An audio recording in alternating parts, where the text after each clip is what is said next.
Hello everyone, and a very big welcome to Dead Zoo Night of the Living Deer at the National Museum of Ireland Natural History. My name is Emma. And I'm Geraldine. And we work in the Education Department at the museum. We are very happy to welcome you to this event today and take you inside the museum to learn more about the animals you can find in the Dead Zoo. And we are also going to show you how to craft a spooky animal costume for Halloween. Great. So today's event, unfortunately, cannot be live due to some technical issues. So we've pre-recorded this event, and we're going to show you some videos today, which we hope you enjoy. And yes, we still will be taking some questions from you. So what we want to do is we'll be keeping an eye on YouTube and Facebook channels throughout the day. So if you do have any questions, please just pop them into the comments, and myself and Emma will try our very best to get through them all before the end of the day.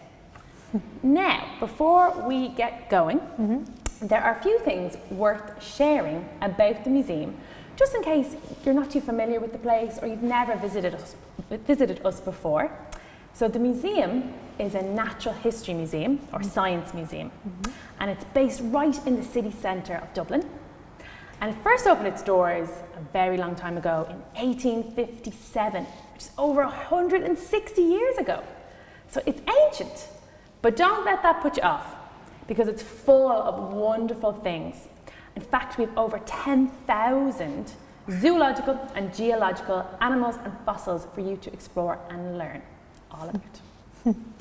Now, would you like to see inside the museum? Take a sneak peek inside with us in this video coming next and meet one of our most well-known animals in the museum collections.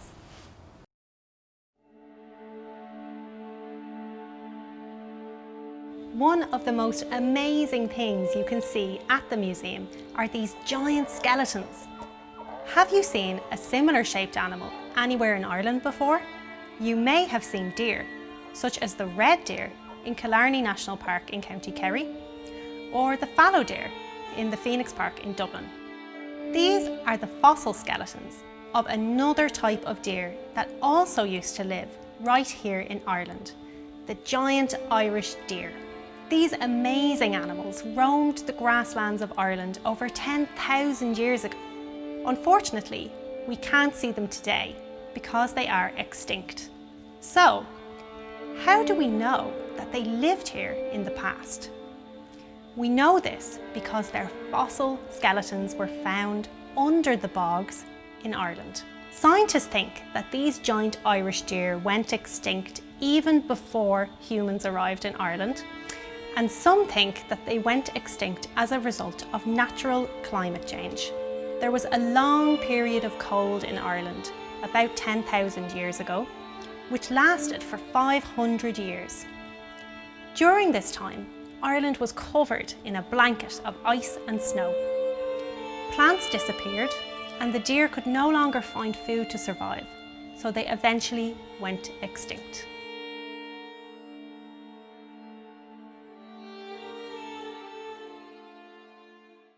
Hopefully you enjoyed that video telling the story of the giant deer in Ireland. We get lots of questions about the deer as they are so big and unusual looking. Emma, in the video, you mentioned a really very important word, extinction. What does that mean exactly? And why are there bones of the deer even inside the museum in the first place? Oh, well, Geraldine, the word extinct means an animal that no longer exists, like the dinosaurs. There are many other animals, other than dinosaurs, that have gone extinct over the history of life on Earth. And some of those are animals that used to live here in Ireland, like the giant Irish deer. How do we know that they lived here in Ireland? Well, people have found evidence such as bones buried underneath the ground. These are known as fossils. Can you imagine finding the skull of a giant Irish deer in the ground, Geraldine? It'd be amazing. It would be absolutely really cool. Amazing. I think I'd be pretty amazed, and I think it's a really special thing to find. And this is exactly what people thought in the past. When they found them, they wanted to study the bones and learn more about the animals. So they began to collect the bones together and put them in the collections of museums.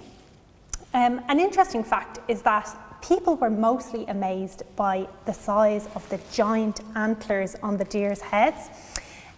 Some of them span over 4 meters from tip to tip, so they're so big. And for this reason, most of the deer skulls that you can see in our museum collections and in other museums as well around the world are skulls of male deer, because only the male giant Irish deer have antlers. So Geraldine, can you tell us a bit more about antlers and what they're made of? What are they made of? Yeah, absolutely. I definitely can. Antlers are fascinating. They're basically bones on top of a deer's head. And only members of the deer family actually have antlers. No other type of animal in the world has them. They're very special. Wow. Did you know that antlers are the fastest growing bone in any mammal's body? Wow. So super cool. Every year, the deer shed their antlers, so they fall off their heads, and within a few months, they have a brand new pair of antlers grown. It's such a cool thing. I think it's like a superpower that the deer have. It's incredible. And the deer living in Ireland, they usually shed their antlers around April time. And then by August or early September, the deer have grown that brand new set of antlers on top of their head. So it only takes a few months. Wow. And even the giant Irish deer that you saw in the video there, they hold the record for the largest antlers ever in the whole world. They would even shed their antlers every year and regrow them again, which frankly is mind-blowing. Yeah. They're very amazing creatures. That's absolutely amazing. Now, I think we have some really cool things to show you here on our table. Let's take a closer look at some of these antlers. So this here is, these are from our handling collection, and this one here is from a red deer. And the red deer, you actually might have seen images of them in the video earlier. They are the largest deer that live in Ireland today. And this antler here is a fully grown antler, and it feels hard to touch. And that's because it's made out of bone, as we mentioned earlier. And when this antler was growing on a deer's head, it would have looked very different, and it would have felt very different too. And that's because growing antlers are covered in something called velvet. And that velvet makes them look fluffy and soft to touch, if you're able to touch them. And the velvet it's kind of like it's similar to the velvet that we have or we use in clothing. Yeah. But the velvet is really important on the antler because it's what makes the antler grow.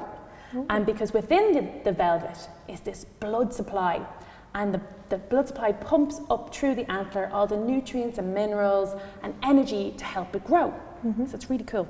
Wow. And when the deer is finished growing its antlers, it no longer needs that velvet. So it then rubs the velvet off its antler by like brushing up against a tree or something. And so eventually the antler is just bone, and it's nice and hard and smooth and cool to touch. So that's a little bit of information about antlers. Okay. That's so interesting, Geraldine. And the antlers, of course, are attached to the top of the deer's skull, aren't they? Yes, absolutely. On his head. And we do have a real deer skull here for us to examine close up. So I'm going to bring this up to you, and we can have a closer look. Yeah. So this is a deer skull that we have here. And you can see where the antlers are attached here and here. So these are hard as well. And this one is probably from quite a young deer because he's got quite small antlers. And if you have a look at the other features on the skull, so the antlers are quite pointy, and sometimes we can think that deer can look a bit scary with those antlers or a bit spooky. But if you look at their teeth up close, these are their teeth here, you can see that these aren't so pointy. So these teeth are flat teeth. They're called molars. You might have learned that in school.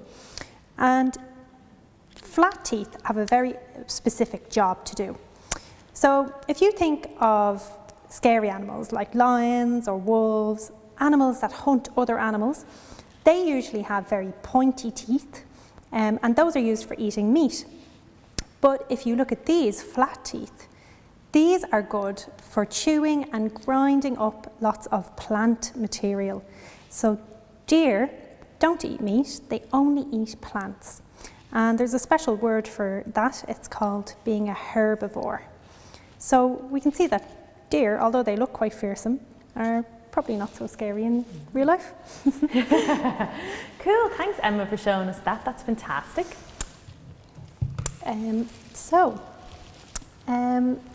Geraldine, do you think with those flat teeth and what we've talked about what the deer like to eat, do you think for Halloween on Saturday that we could find the deer eating sweets? Oh, really good question. Deer eating sweets. Unfortunately, Emma, deer, they can't eat sweets, chocolate, crisps. They can't even really eat stuff like fruit or vegetables because they're high in sugar. And that's actually bad for the deer, and it can make them sick. So, but the good news is deer are very, very capable of looking after themselves and keeping themselves healthy. And because they are herbivores, they're literally surrounded by their favourite food, which is grass and leaves. So they will munch away on the grass and leaves all year round, and that will keep them going and keep them healthy. So don't worry about that. Yeah. Good to know. Yeah, really good to know. Actually, as it happens, I want to tell you right now, in October, like right now, is a very busy time for the deer living in Ireland. Oh. And that's because it's the rut or breeding season. Oh, wow. Yeah, it's really cool. So this, actually, I'll just show you this. First of all, I want to show you this second antler. This is from a fallow deer, okay? And that's why it looks different to the red deer antler, because it's from a different species. And right now, we're very lucky in Dublin to have a herd of fallow deer living in the Phoenix Park. And many people will visit the deer in the Phoenix Park during the breeding season because you get to see some amazing fights between the males. Wow. And that's where they will clash their antlers together and have these epic fights. So it's a really cool thing to see and it's really interesting as well. But it's really important to remember that they are wild animals and so they're quite large. So please do not go too close to them or don't try to touch them and don't feed them, especially don't waste your Halloween sweets on them because they're surrounded by food anyway. There's no need to. That's a really good point. Thanks for that tip, Geraldine. Live deer can't eat sweets. Now, we've all seen how amazing deer antlers are, especially those of the giant Irish deer that we saw in the video earlier, how big they are. We'd like to ask you, would you like to make your own set of giant Irish deer antlers to wear, perhaps for Halloween this weekend? Yeah. This craft activity video that we're going to show you now is available anytime on our museum YouTube channel. So you can come back to it and take your time if you want to make the craft, which is really important to do because it takes some time. Now, we'd like to show you the video and we'll learn how you can make your own wearable antlers in the short video coming next. Take a look.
welcome back, guys. Hope you enjoyed the video and that it inspired you to make your own wearable antlers. What do you think of mine, Emma? I think they're amazing, Geraldine. As you can see, we've given them a bit of a spooky, crafty Halloween treatment here. So we've got some nice cobwebs on my antlers and a nice spider or two. Ooh. I also picked some autumnal leaves from the park as well to lovely. decorate it. Yeah. Emma, how did you make yours? Looks great. Oh, well, first I made mine by following the craft video that we've just seen. And good. I had to pause it a few times during the tricky bits. I don't know about you, Geraldine. Oh, yeah. But I had some cobwebs and spiders in my house that I used to decorate for Halloween, so I just wrapped them around them. And I also got some sparkly pumpkins to put on. And I think it looks like my dear has accidentally wandered through a Halloween party and got tangled up in a few things, which I think is nice. I love it. Okay, well, if any of you kids out there want to make your own pair of spooky or non-spooky antlers this year for Halloween, please do share your creations or pictures with us on the museum's social media. And don't forget to ask permission from your parents first. Yeah, and don't forget as well, if you do have any questions about from today, please do put them into the comments on YouTube or Facebook, and we will respond to as many as we can during the rest of the day. Yeah. So that's all we have time for today, folks. Don't forget to check out the museum's website, as there are some other activities we have for you to try out at home. And also follow our social media channels to hear all the latest news on upcoming events we have for the rest of the year. And thanks so much for watching and joining in. We hope you all have a very happy Halloween. Happy Halloween, guys. Bye. Bye. See you again.